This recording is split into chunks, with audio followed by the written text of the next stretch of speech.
Buongiorno a tutti ragazzi, in questa nuova lezione parliamo della seconda parte dei vertebrati e quindi approfondiremo gli uccelli, i rettili e i mammiferi. Iniziamo subito dai rettili con la classificazione. Ehm, I rettili hanno diversi ordini, ad esempio le tartarughe appartengono all'ordine dei cheloni, i coccodrilli a quello dei loricati, le lucertole e i camaleonti a quello dei sauri e infine i serpenti a quello degli ofidi. Questa slide poi la ricopierete sul quaderno, poi vi darò tutte le istruzioni. Poi passiamo alle caratteristiche. Hanno uno scheletro di tipo osseo, hanno la pelle ricoperta di squame e tutti i rettili respirano fuori dall'acqua e hanno una respirazione di tipo polmonare, si riproducono con uova con guscio, quindi sono ovipari e sono eterotermi. Eterotermi appunto perché i rettili hanno appunto bisogno di caldo, però vivono in tutti i continenti, a parte l'Antartide. Molti rettili trascorrono tempo in acqua, ad esempio i coccodrilli, per evitare un eccessivo surriscaldamento che potrebbe anche danneggiarli e portarli alla morte. La termoregolazione funziona così: passano dalle zone più calde a quelle più fresche per sfruttare a loro vantaggio il calore del sole o della terra. Pensate che alcune specie di serpenti e di sauri si seppelliscono addirittura sotto la sabbia desertica proprio per regolare la temperatura del proprio corpo. Qui vi ho messo un approfondimento della pelle dei rettili. Abbiamo detto che il loro corpo è ricoperto di squame che sono costituite da uno spesso strato di cheratina, ovviamente in corrispondenza delle giunture degli arti, eccetera, la pelle più sottile per facilitare i movimenti, e nei serpenti addirittura le squame dell'addome appunto conferiscono maggiore aderenza al terreno e ne facilitano il movimento. La pelle svolge un ruolo fondamentale nella protezione dalla disidratazione, quindi evita che il corpo perda troppa acqua, si asciughi troppo, dalle abrasioni e dalle ferite.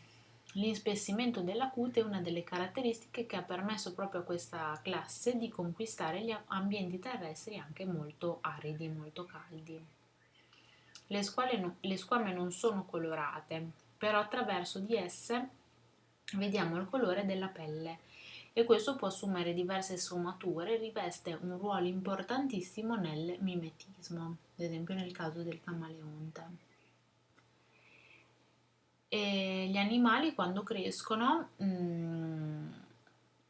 le squame appunto vengono rinnovate periodicamente attraverso la muta. Alcuni animali, come i serpenti, fanno una muta intera, cioè perdono tutta la pelle, altri invece perdono dei pezzettini, solo dei pezzettini, come ad esempio l'iguana. Qui vi ho messo un video di approfondimento nel quale appunto vediamo la muta.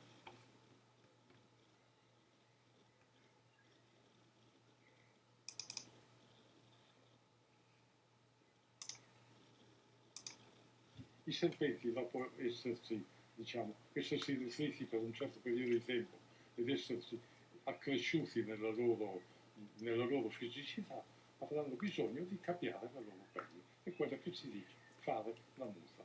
E infatti, questo avviene più volte. Questo avviene più volte, in questo caso la muta partirà dalla bocca, intorno alla bocca si formeranno delle fessure che consentiranno al serpente di eliminare la pelle, si strofinerà sui cespugli che troverà durante il suo percorso. In questo caso la pelle, come un guanto, riuscirà ad essere eliminata completamente. Noi vediamo qui questo straordinario spettacolo. E alle volte si vedono proprio molte volte i naturalisti incontrano queste exuvie che vengono appunto lasciate lì. E qualche serpente pure le mangia, credo. Pure le mangia perché queste pelli sono anche ricche di proteine e molte volte sono anche una cosa importante per il serpente mangiare. Quindi tutto è riciclato, niente lo perso. Tutto in natura, tutto viene riciclato.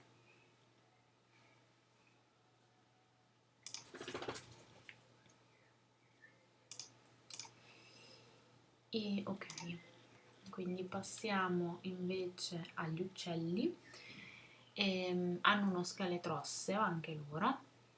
Gli arti anteriori si sono evoluti e sono diventate ali. La respirazione è di tipo polmonare. Quasi tutti volano per muoversi. Sono ovipari e alcuni uccelli fanno covare le loro uova ad altri o le lasciano covare dal calore del sole. Sono omeotermi, quindi a sangue caldo, e si sono evoluti dai rettili proprio. L'adattamento al volo. Ovviamente per volare il loro corpo si è dovuto trasformare. Innanzitutto c'è stata una riduzione del peso corporeo.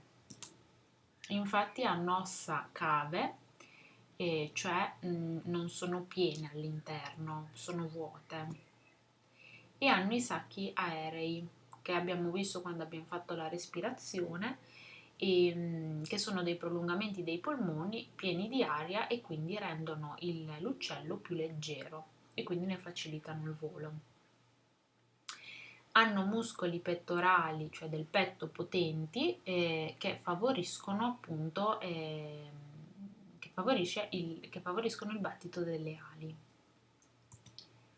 Lo sterno degli uccelli ha poi una protuberanza che si chiama carena, alla quale si attaccano i muscoli del petto. La carena è questa parte qui, questa protuberanza, questo è lo sterno, e vedete proprio la carena alla quale si attaccano i muscoli pettorali che favoriscono appunto il battito delle ali. La temperatura del corpo. Per mantenere, abbiamo detto, la temperatura corporea costante, gli uccelli hanno bisogno di molta energia perché sono omeotermi, come noi, a sangue caldo. Hanno le piume che sono degli ottimi isolanti, cioè isolano il corpo appunto dall'ambiente esterno e mantengono il corpo caldo, e gli uccelli adulti hanno anche le penne che sono sia utili per volare e sia appunto consentono agli uccelli di mantenere la temperatura costante. Le penne sono il risultato dell'evoluzione delle squame dei rettili. Anche gli uccelli hanno una muta 1 o 2 volte l'anno e quindi cambiano le penne. Ci sono uccelli che presentano solo piume, ad esempio lo struzzo, e non hanno le penne, quindi non riescono a volare, ma sono degli ottimi corridori. Spesso gli uccelli sono caratterizzati da dimorfismo sessuale. Cosa vuol dire?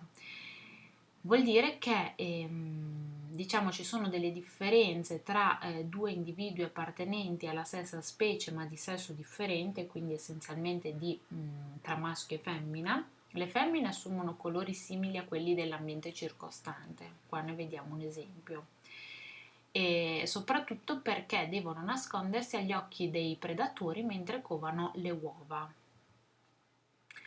Poi gli uccelli hanno una ghiandola dell'uropigio che serve per produrre grasso e spalmare il grasso sulle ali e renderle impermeabili. C'è appunto l'eccezione degli uccelli corridori, dei tuffatori, che non presentano questa ghiandola. Vedete, la ghiandola è qui quasi sulla coda.